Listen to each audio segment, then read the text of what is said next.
अगर आप यंग रहना चाहते हैं, ज्यादा से ज्यादा एंटीऑक्सीडेंट्स लेने हैं। एजिंग और एंटी एजिंग की दुनिया के अंदर में अगर कोई सबसे पुराना आइडिया एग्जिस्ट करता है तो वो यही है, एंटीऑक्सीडेंट वाला। उनकी स्किन में ऑक्सीडेटिव स्ट्रेस जितना ज्यादा फील होगा, उतना ज्यादा बूढ़ी स्किन जो है वो इजीली दिखेगी। एजिंग और एंटी एजिंग को लेकर के साइंटिफिक रिसर्च की क्या टाइमलाइन बनती है उसको जरा देखते हैं। 50 से 60 के दशक में ये आइडिया पहली बार आया कि किस तरीके से फ्री रेडिकल जो है आपके शरीर के डीएनए को नुकसान पहुंचा सकते हैं और उसकी वजह से आपकी एजिंग होगी। इससे बचने के लिए आपको एंटीऑक्सीडेंट खाने के लिए बोला गया। समय आगे बढ़ा, हमारे लाइनस पॉलिंग जिनको 2 नोबेल प्राइज मिले हैं, उन्होंने गलत चीज प्रचार किया, जो इस बात को भी प्रूफ करता है कि 2 नोबेल प्राइज जीतने के बाद भी गलत बात प्रोपेगेट कर सकता है साइंटिस्ट। उन्होंने ये गलत बात प्रोपेगेट की कि अगर तुम विटामिन सी जो कि एंटीऑक्सीडेंट है उसको पागलों की तरह खाओगे तो तुम्हारे जुकाम से लेकर के तुम्हारा कैंसर तक सब सही हो जाएगा। कमेंट में बताना तुमने सुना है ना विटामिन सी से जुकाम सही होता है। 1990 के टाइम में एक काम हुआ, एलिजाबेथ ब्लैकबर्न और भी लोगों ने किया, लेकिन एलिजाबेथ ब्लैकबर्न को 2009 का नोबेल प्राइज मिला था इसी चीज के लिए कि उन्होंने बताया कि किस तरीके से एजिंग का जो रिलेशन है वो क्रोमोसोम की हाइट, उसकी लेंथ से,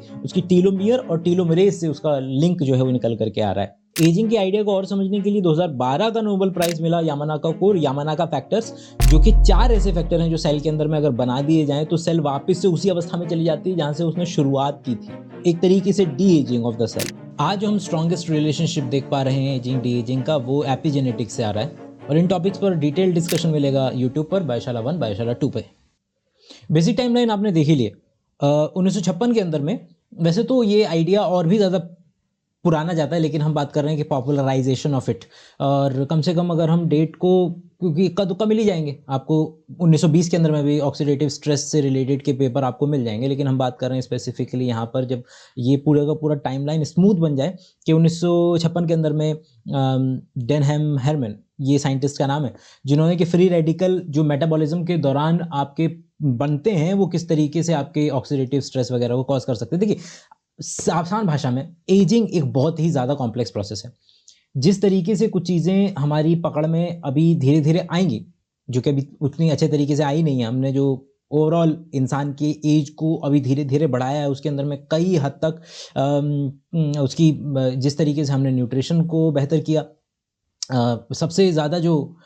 हमने ह्यूमन की एज को बढ़वाने में जो हमें कारगर कामयाबी जो हासिल हुई है, वो उसका सबसे बड़ा श्रेय जाता है वैक्सीनेशन को, कि किस तरीके से छोटे बच्चों को मरने से अगर आप बचा पाएँ, और बाद में जिस मतलब ये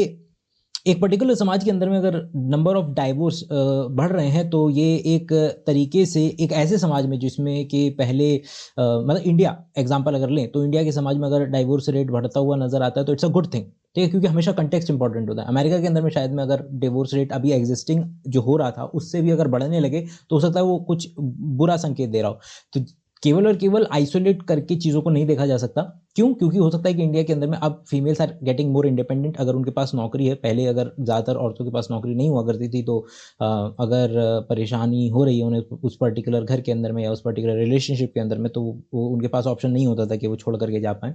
और इंडिया के लोगों के अंदर में आपने ये देखा भी होगा कि लोग इस बात में क्रेडिट लेते हैं कि देखो मतलब इंडिया के अंदर में तो डिवोर्स होते ही नहीं है, लेकिन अब जो बढ़ते हुए डिवोर्स नज़र आ रहे हैं उसका जो इल्ज़ाम है वो इस बात पर डाल दिया जाता है कि भाई किस तरीके से हम पाश्चात्य संस्कृति से जो है वो उसको अपना रहे हैं, और बताओ वहाँ पर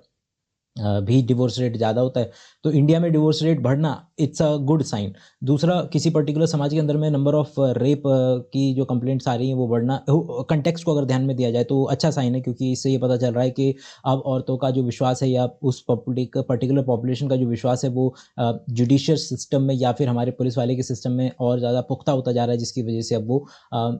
नंबर ऑफ जो रेप के केसेस हैं वो बढ़ते जा रहे हैं। अगर कोई पर्टिकुलर जगह पर पहले से पुलिस और जुडिशियल सिस्टम मुस्तैद है, बढ़िया है, और वहाँ पर अगर number of reported cases rape के अंदर में बढ़ोतरी होती है तो वहाँ वो कंसर्न वाली चीज़ है, क्योंकि वहाँ पर आपका पहले से मुस्तैदी है और उसके बाद भी अगर number of rape, number of divorce बढ़ रहे हैं तो वो एक नेगेटिव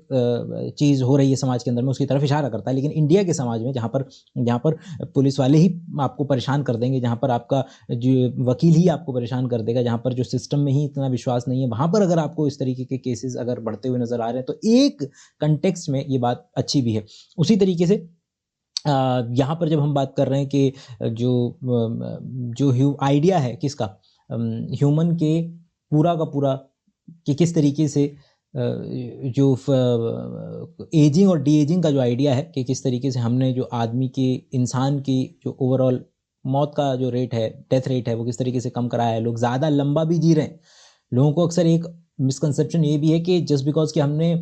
शुरुआत वाली मौतों को रोक दिया है कि 5 साल से कम के बच्चों को हम बचा पा रहे हैं, उसकी वजह से एज जो है हमें लेंथेंड नज़र आती है, जो कि गलत बात है। नहीं, हमने एक्चुअल में उन लोगों की पॉपुलेशन को भी बहुत ज़्यादा बढ़ाया है जो अब 60 के पार जो एक्चुअल में जी पाते हैं। लोगों को आपने बोलते हुए सुना होगा अक्सर कि अरे हमारे ज़माने में, अब पहले के ज़माने में जीते तो भैया 100-100 के लोग आजकल के नहीं जीने वाले हैं। ये बिल्कुल बिल्कुल गलत है। इसके लिए जो किताब है वो है, पहले मैं मतलब क्या है वो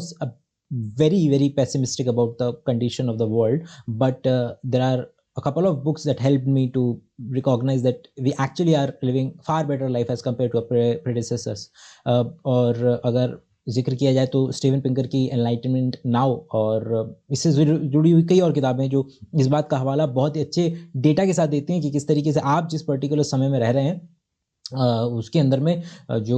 number of wars per unit time per unit area और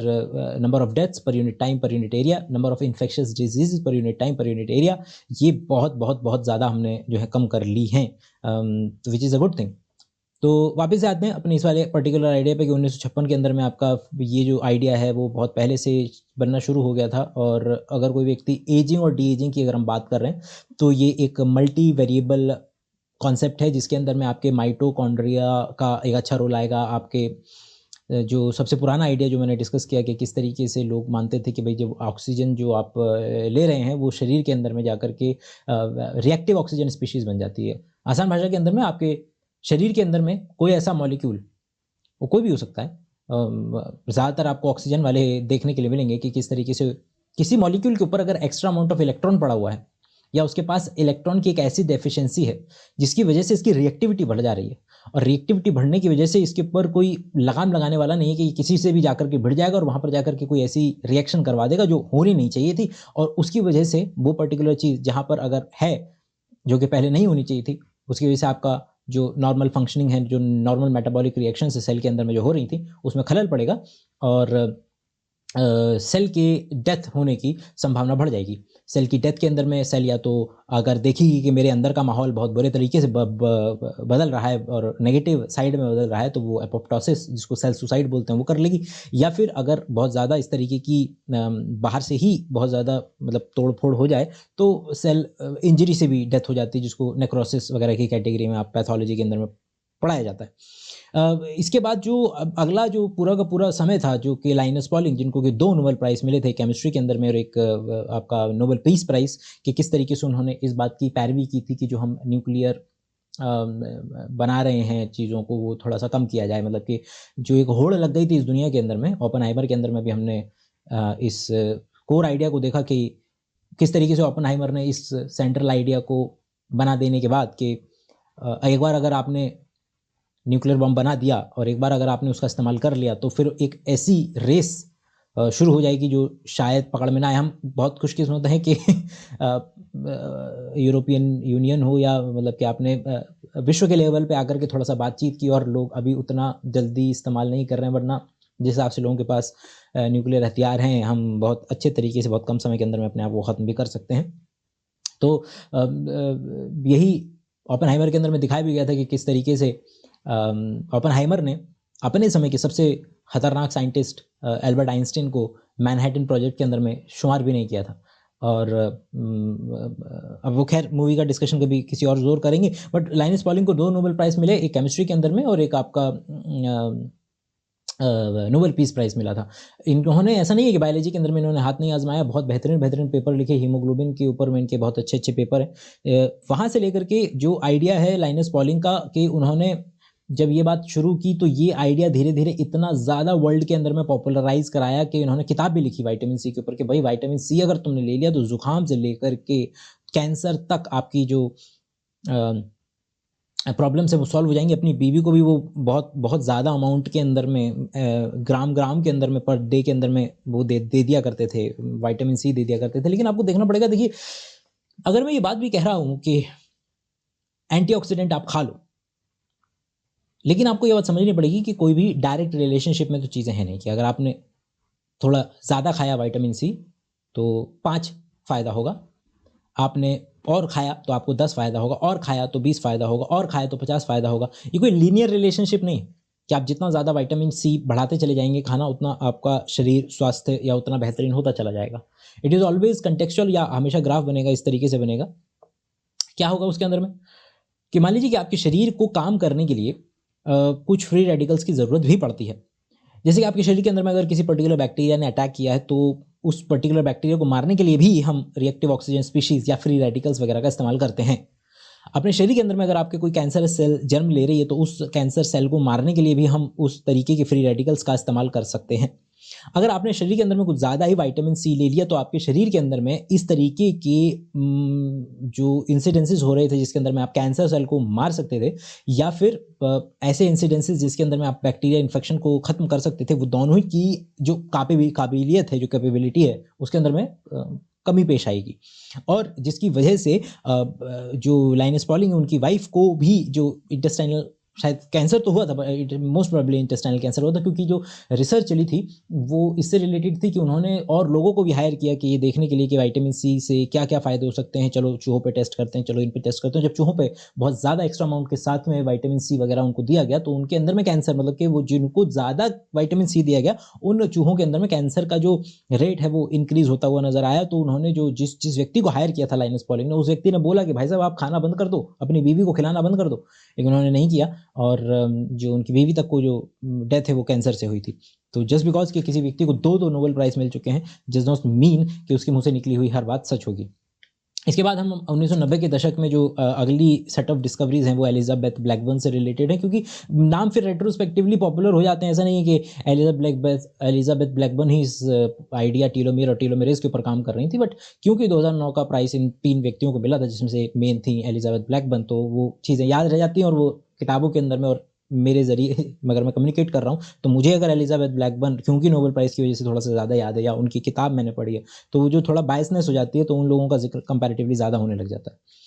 1990 के अंदर में उनकी जो पूरी डिस्कवरी थी कि इस तरीके से थी कि किस तरीके से जैसे-जैसे सेल नंबर ऑफ डिविजन्स लेती चली जाती है, जो आपका क्रोमोसोम है, क्रोमोसोम के जो टीलोमियर होते हैं, टीलोमियर क्या है कि आपके शरीर के अंदर में जो भी डीएनए है वो धागों के रूप में मौजूद होता है। आपको 23 धागे मिलते हैं अपने मम्मी से, और 23 धागे मिलते हैं अपने पापा से, और ये धागे आपके शरीर के हर एक सेल के अंदर में मौजूद हैं। इन धागों की जो लेंथ है, वो जैसे ही आपकी सेल डिवाइड होने लग रही है, तो अगर आपको यहाँ पर होली का रंग लगा, होली के रंग लगने के बाद सेल जो है डिवाइड करती है, और आपके 6-10 दिन के अंदर में वो जगह सही हो जाती है, क्योंकि सेल डिवाइड की, नीचे की सेल ऊपर की तरफ आई और ऊपर की सेल झड़ गई। तो जो कॉन्स्टेंटली जो डिवाइड चल रहा है, वो डिवीजन के दौरान आपका जो सेल है का सेल के अंदर में जो न्यूक्लियस है, न्यूक्लियस के अंदर में जो डीएनए है,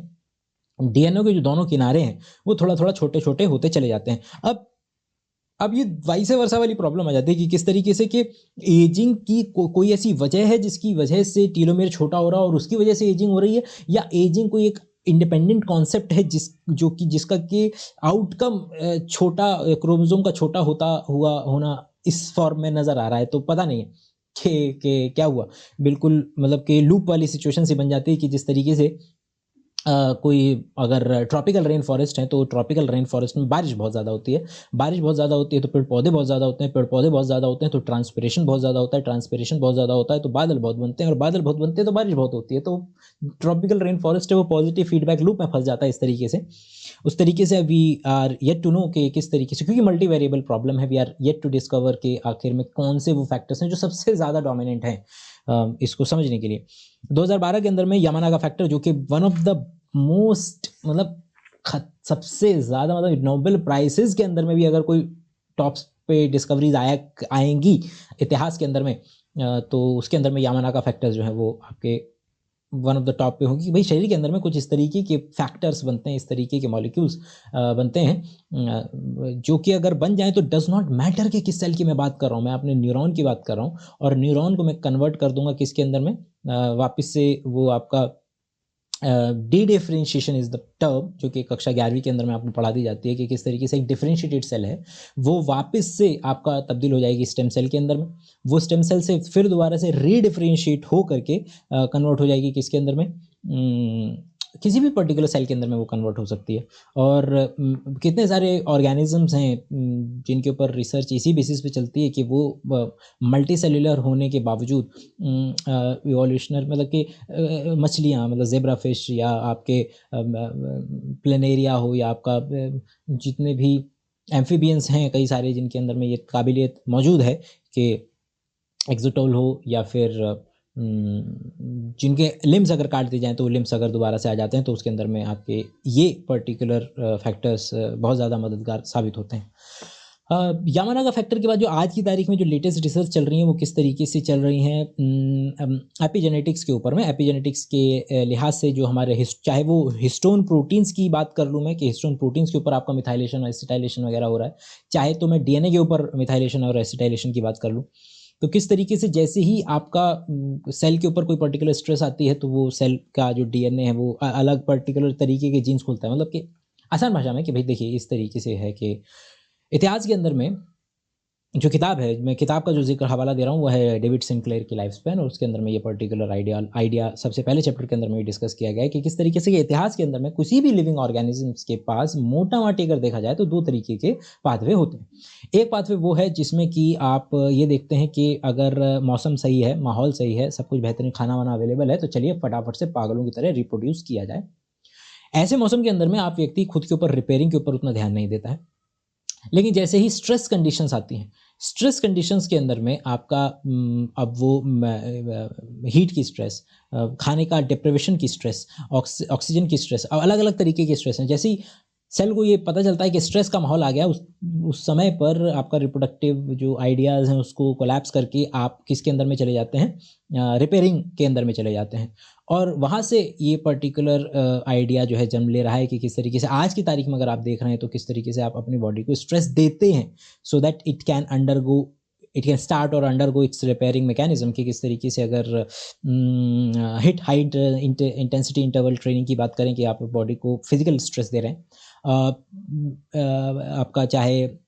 इंटरमिटेंट फास्टिंग हो कि इस तरीके से आप बॉडी को खाना न दे करके बॉडी को ये बोलने की कोशिश कर रहे हैं कि भाई साहब ऐसा है कि अपना जो रिपेयरिंग वाला जो फंक्शन है वो ज़रा शुरू करो। उससे आपका तीसरा कि किस तरीके से आप अपनी बॉडी को हॉट शावर, सौना वगैरह का जो केसेस आजकल चल रहे हैं कि आप बॉडी को हॉट शॉक देने की कोशिश करते हैं, या फिर आपको कोल्ड शावर के जो कोल्ड शॉक हैं वो आपको अपनी बॉडी को देने की कोशिश करते हैं। तो इन सभी के दौरान आप अपनी बॉडी को शॉक देने की कोशिश कर रहे हैं, जिससे आप बॉडी को कम्युनिकेट करवाना चाहते हैं कि भैया स्ट्रेस की कंडीशन है, थोड़ा सा रिपेयरिंग करो। और रिपेयरिंग के दौरान ये चीज़ दोबारा से सही की जाती है कि बॉडी के अंदर में कुछ इस तरीके के प्रोटीन जिसके अंदर में सर्ट्विन्स हैं, और या फिर एएमपी के पाथवे या एमटॉर पाथवे, इन पाथवे ये 3 मेन पाथवे हैं एक्चुअली, और इनके ज़रिए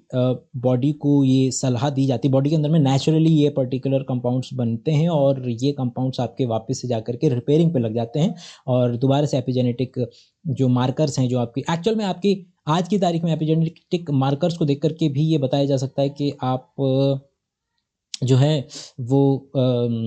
कि आपकी एक्चुअल में एज क्या है, आपकी बायोलॉजिकल एज क्या है। आपने देखा होगा कई लोगों को कि जो 25-26 के होते हैं और